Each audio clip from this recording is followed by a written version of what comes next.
opisina, alin ang pinakaayaw mong ipagawa sa'yo ng boss mo? A. Mag-work sa madaling araw. B. Laging mag-overtime. Or C. Mag-work sa weekend. Your 5 seconds start now! 5, 4, 3, 2, 1. Time's up! Miss Pinky and Kai, what do you think is the sagot? For me, it's C, mag-work sa weekend.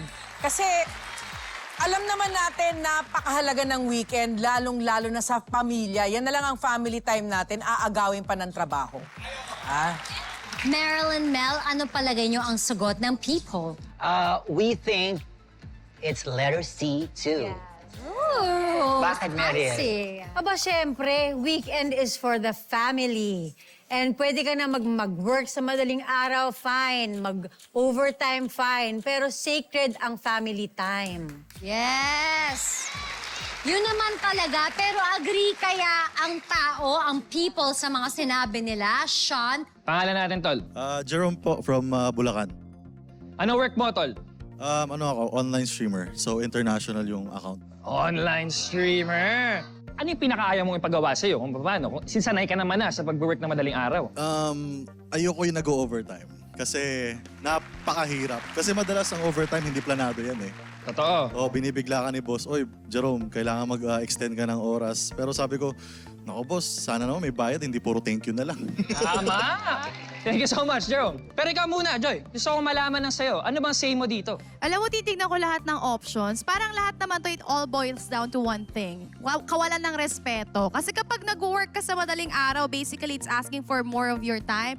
Pag may nag-overtime ka, lalo na kung walang bayad o yung tinatawag na OTY, parang hindi rin nire-respeto yung oras at yung trabaho mo. Tapos kapag naman pinag-work ka sa weekend, parang hindi ka na rin binibigyan ng boss mo ng oras para sa pamilya mo.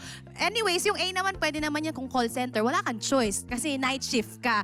Pero ako, ang pinakaayaw ko ipagawa sa akin ng boss ko, mag-work. Tama! Yun na yun. Sasabihin ko rin, pinakaayaw mong gawin? Ano yung pinakaayaw mo pinapagawa sa'yo ng boss mo? Para sa akin, pinakaayaw ko yung mag-overtime. Kasi nag-set ka na ng ng parang yung utak mo nandun na matatapos ka ng ganitong oras. Tapos bibiglain ka na may extra time ka pa. So parang dun sasama yung loob mo kasi baka gumawa ka na ng plano after. At least pag pinag-work ka sa weekend, you can plan your weekend around it eh. So, para sa akin, B, ang sagot ko. Ikaw, Heart, ano sagot mo? Ako, I'm so blessed to say that I love my work. So, wala siguro akong sukatan kung papatrabuhin mo ko weekend. Siguro yung overtime kasi, kailangan ko lang matulog ng 8 hours. Yun lang talaga. Pero kung pagtatrabuhin mo ko sa weekend, go ako dyan. Wala ako kailangan bayaran. Tara! Babawiin ko lang! I love my work also. Joke lang po yun. Joke lang! Opo. Baka mawalan. Oo. Joke lang po. Love you, Jenny. The people have spoken at ang sagot nila ay...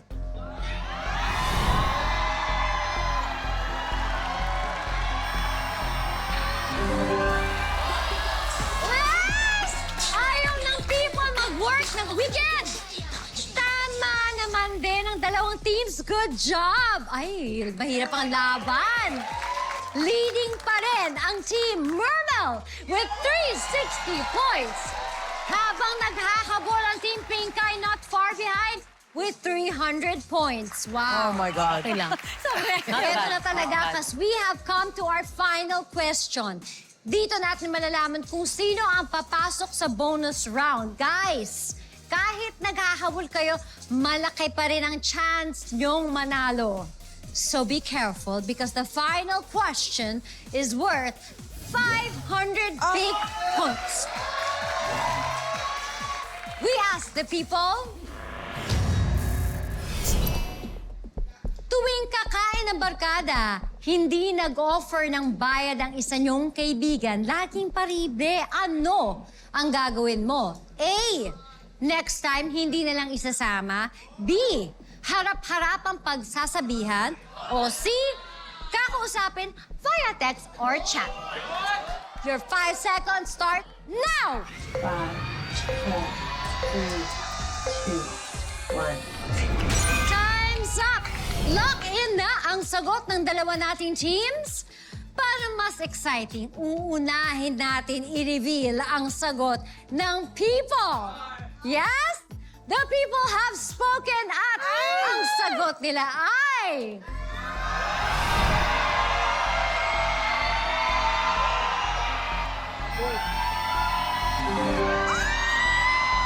Ay! Oh my God!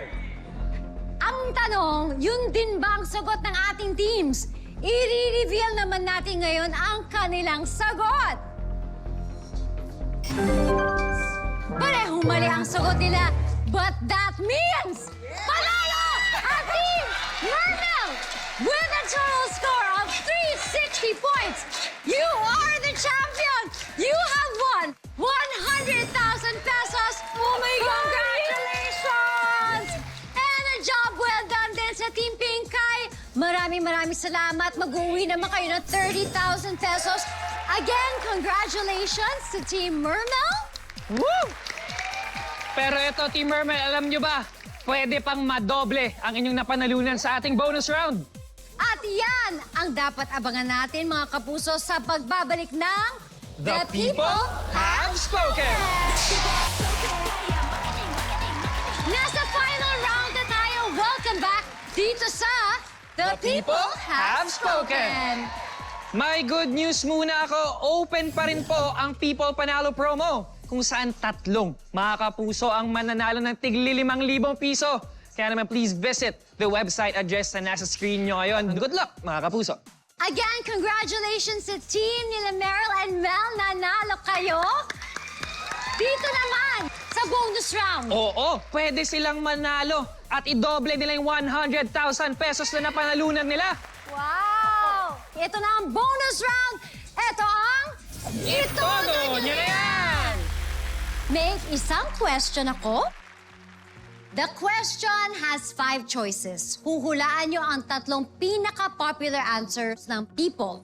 I will give you 30 seconds to lock in your answers. So, bale, bawat sagot, sasabihin nyo, lock in na yun. Okay, kapag na-lock in na ang answers, hindi pwedeng baguhin. Bawat correct answer is worth 20,000 pesos. Pero, kung mahulaan nyo ang 3 most popular answers ng people, automatic bonus kayo ng 100,000 pesos. Are you ready? Yes! Okay, let's go! Yes! We ask the people. Pumili ng 3. Hindi maayos naging breakup nyo ng jowa mong nagtaksil sa'yo. Ano ang gagawin mo sa mga regalo niya sa'yo? Ipamimigay? Itatapon? Ibebenta? Susunugin? Itatago lang. Ano kaya ang sagot ng people? Guys, your 30 seconds start now! Ibebenta. Itatago lang. Pamimigay. Pwede rin, di ba? Oh. You can say it out loud. Ano? Ibibenta? Ibebenta. Pamimigay, ibebenta. Say lock Itatago in, lang. say lock in. Ibibenta, lock in. Ipamimigay, lock in. Itatago. Itatago lang. lock in. Okay! 2, 1. Time's up! Let's review your answers. Ang 3 nyong pinili ay ibebenta, nag-lock in, thank you Lord. Ipamimigay, itatago lang. Bakit yan ang mga sagot nyo at bakit kayo nag-decide na yan? Okay. Alam mo yung puso ko habang kanina, pumunta dito. Okay. Okay, ipamimigay. Tito Mel. Ipamimigay kasi syempre nagtaksil siya sa'yo. So parang wala ng value. Diba? So okay lang na ipamigay mo siya. Parang wala namang ano yun eh. Kumaga, Refreshment. Yeah. Diba? Ibibenta. Ay, syempre, kung ipamimigay mo, pwede mo na rin pagkakitaan. Sayang din. Diba? Ibenta na yan. Services rendered. I know. Yes. Okay. Itatago, akin yun eh. Oh. Binigay sa akin yun, di mo lang itago ko. Pwede. Tsaka Hindi tayo sure doon sa... Hindi kasi, oo. Hindi ko na nga alam eh. Diba? So, itatago, Kasi syempre, it would be a reminder naman. Na nagtaksil siya sa'yo? Of the love you once had. Yes, kasi syempre, may root naman yun, may story behind that item, right? So, it would serve as a reminder to you. Bakit ako Okay. nag-i-English? Eh, ganun talaga. Pagdating sa love, English Yeah. na ba yung love Oo. mo dati? Ay, wala pa nga, pero hindi. I hope na magiging Englishero siya someday. Okay. Alright, pero pareho kaya ang opinyon ng celebrity, Sean. Eto na nga, may 3 kaming sagot dyan. Una ay, Ipamimigay. Ang sunod. pangalawa, itatapon. Pangatlo, Susunugin. Ang una namin ipamimigay ko siya sa mangkukulam. Bahala na yung mangkukulam. Kulamin siya sa ginawa niya sa akin. Or ipamigay ko sa bago niya. Kasi tama yun, reminder para lagi niya akong maalala. Pangalawa, itatapon. Itatapon ko sa mukha niya. Oo. Itatapon ko rin. Itatapon ko sa bago niya. Sa mukha ng bago niya. At pangatlo, susunugin namin yung regalo at Susunugin namin siya. Ikaw, Heart! Yes. Ano ba yung pinakamahal na regalo na natanggap mo, nabigay mo, at anong ginawa mo? Una, anong ginawa ko? Masyadong personal, pero ibibigay ko. Show naman natin to. Meron nag-propose sa akin dati. Hindi naman siya official na propose, pero binigyan niya ako ng heart na diamond, na 3 diamond na illusion na heart. Sobrang heartbroken ko, pinimigay ko siya sa charity. Yung isang necklace na binigay niya sa akin, binenta ko. Service is rendered naman, ika nga. Let's do this! Again, ang tanong, hindi maayos ang naging breakup nyo ng jowa mong nagtaksil sa'yo. Ano ang gagawin mo sa mga regalo niya sa'yo? At ang 3 sagot ni na Meryl and Mel ay... Ipamimigay? Tama! Ibebenta? Mas tama! Itatago lang. But let's see kung tama ang 3 pinili nyo. The people have spoken. Kasama ba sa 3 sagot ng people ang ibebenta?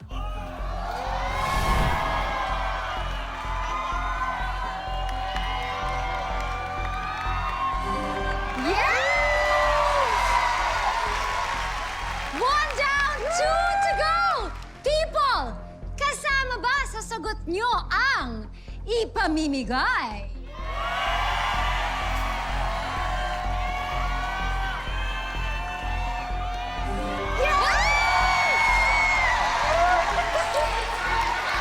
Dito tayo Hindi ko alam to. I'm not sure. Okay!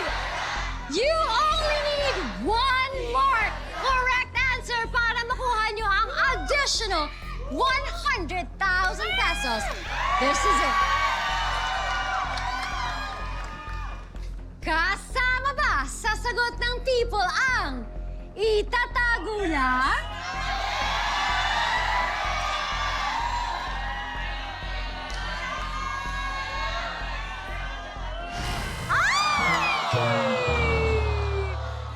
Oh!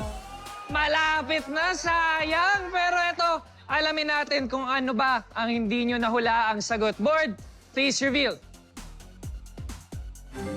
Itatapon. Itatapon. Ito yung porsyento ng bumoto. Ayan, ang lalapit lang. Ang lapit.